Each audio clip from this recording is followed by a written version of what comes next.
Hi guys! Welcome back to my YouTube channel, and for today's video is, yun na nga. Today is the vaccine day ni baby. So yun, today pupunta kami ng 3S Center para pabakunan si baby. So ayun, yun yung bakuna na tinutulok sa mga baby kapag 6 weeks na sila. So actually si baby is 7 weeks na siya ngayon. And mag-going 8 na nga. Na-late siya kasi yung 1 week, yung 1 week na na-late siya is nagka-ubot-sipon siya. So, pinawala mo na yung ubot-sipon, tsaka kami ngayon pupunta sa 3S Center para magpabakuna since, yun nga, magaling na si baby. So, yan, right now, naghahanda ako ng mga gamit ni baby. So, yun, papakita ko na dito kung ano yung nasa bag ni baby. So, ayan. Yan ang bag ni baby. Nabili ko to sa Shopee. And, yung price, lagay ko na lang. Since, di ko na siya kabisado. So, yun. So, backpack siya. As you can see. And, yun. So, dito sa front pocket is, andyan yung mga bottles niya. Yan. Yan. Yun dyan yung mga bottles niya. So, 4 lang dinala ko kasi, malapit lang dito yung 3S. And then, yun, sa outside, ito yung changing mat niya, diaper changing mat, and then sa kabila is wipes, tissue, but actually, lalagyan ko rin siya ng wipes. Kukuha pa ako sa stock, and then sa loob, ito ang milk niya, yan. And then, ayan, extra lang na muslin blanket, and then 2 extra na bib, or towels niya, lampin. And then, ito is diapers. And then, sa gilid, yan, may mga pocket siya sa gilid-gilid. Ito is t-shirt and sando. Ito naman is long sleeves. Ito is shorts. Yan. And then, dito sa kabilang gilid is extra mittens, extra socks, tapos may pajama din doon na 2. So, di ko naguguluhin kasi maayos na siya. So, yun lang naman. So, yun. So, lalagyan na rin natin na tubig. So, yun. Nilagyan din natin tubig, and 3 ounce si baby ang iniinom niya. Yan, 3 ounce. So, 4 ang dadalhin ko, pero since isang bote is nakahiga, ito pinuno ko na. Yan. Para, yung isa is, di naman tumapon sa bag. Ayun, yung health book niya is, dadalhin din natin. Para alam, nung magbabakuna, yung record ni baby. Ayan.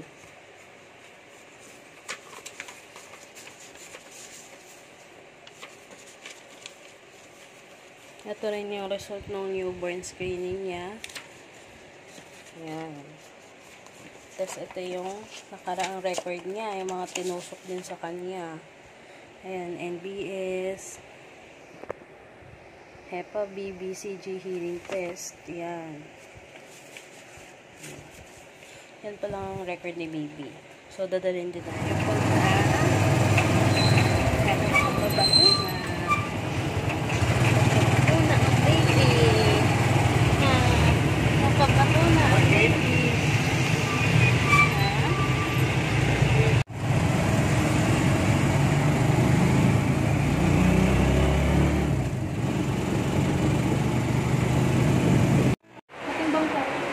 Kilos ka na, baby.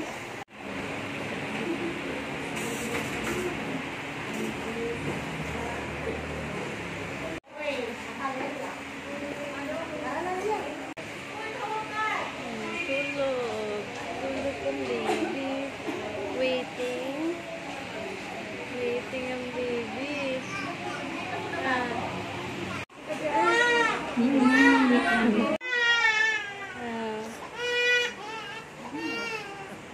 Nagkaiyak ka? Nagkaiyak. Swain-swain ka lang. Ma'am, 30 minutes muna ha, bago pa susuhin. Anti-polio po yan, ha? Okay po. Okay po. Wag lang sama yung mukha ni mama. Sige po. Gusto makita eh.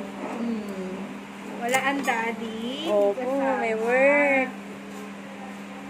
Kikita kang uiyak. Okay na. Wag na iyak, wala pa. Sorry lang. Oh, Okay ay! na. Parang walang nangyari.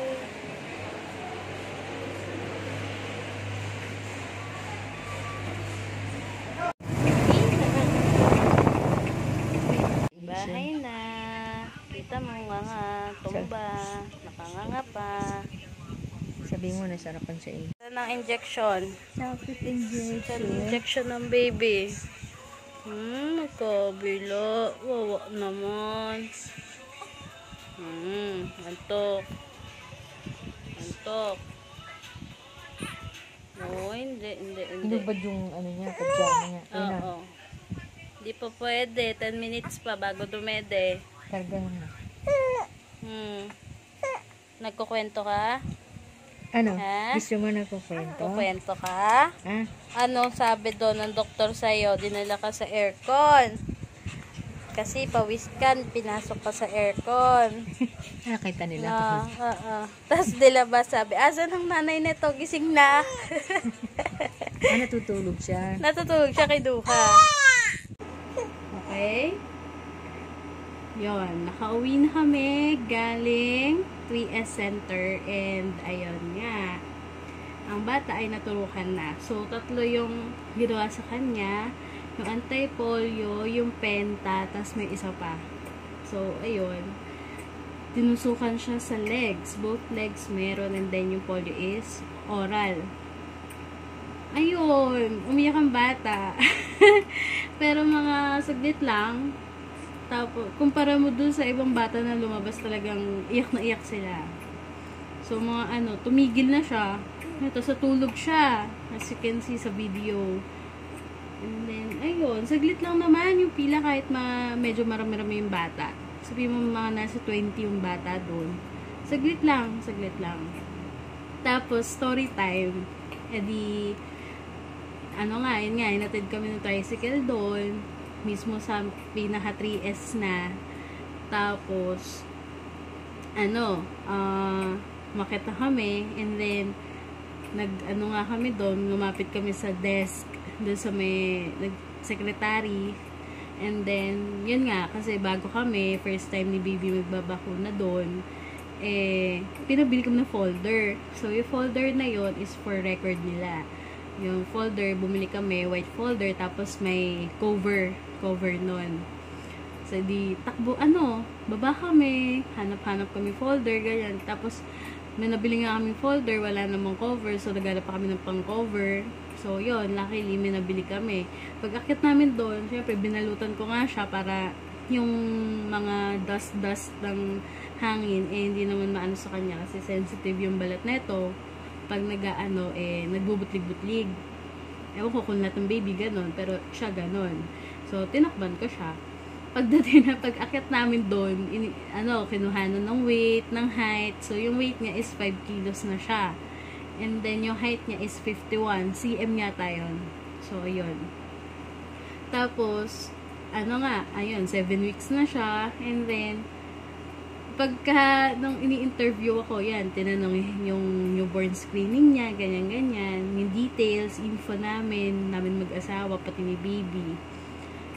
Kinuha si baby sa akin. Sabi, pawis na pawis nga daw si baby. Tapos dinala doon sa loob, binigay sa mga doktor, inerconan siya. Tapos yung ibang baby nandun sa labas na nag-iintay, kasama yung mommy.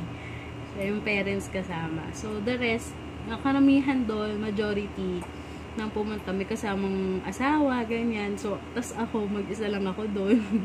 Pero carry naman kasi mag-isa. Kaya lang, ang struggle namin is yung tumawid pa kami para sa folder. Yun yung di ko naman kasi alam. So, ayun. Pero okay lang naman kasi yung pagtawid namin, may may hinto, ganyan. Yung parang red boy, ganun. May ganon. May nag-guide sa'yo para tumawid ka. So, ayun. Madali lang naman siya. And, di naman pahirap si baby. Yun. Kaya, yun. So, pag uwi namin dito, nilapag ko lang siya saglit sa sala kay mama. And then, ngayon, pumasok na kami sa kwarto para airconan siya. Kasi naalala ko, dun sa ospital, sabi kay baby, sabi ng mga nurses, kasi that time, nag-chills ako. Gawa nga nung epekto nung anesthesia, nung CS. Sabi ko, hinaan yung aircon or patayin. Sabi nung nurse, bawal daw. Ano lang, hina lang daw. Kasi, kapag yung temperature mas bumaba pa sa 27 or 28, possible na lagnatin ako pati si baby. So, ayun, dapat daw ang temperature is mga ganun lang, naka-aircon. So, ayan, kaya ngayon, nasa aircon kami para hindi siya lagnatin kasi nalagnatin siya. Kasi nga, turok. Pero that time, hindi siya nilagnat. So, sana ito rin, hindi rin siya nilalagnatin. So, sana. Yun. Behave naman siya. And then, ayun, sabi, dapat, bago padedeen, dapat makalipas mo na yung 30 minutes. So, ngayon, bago ko siya pinadede, lumipas ang 32 minutes. 34 nga eh. 34 minutes. Ang lumipas. Kaya, ayan. Dumedede na siya ngayon. Yun.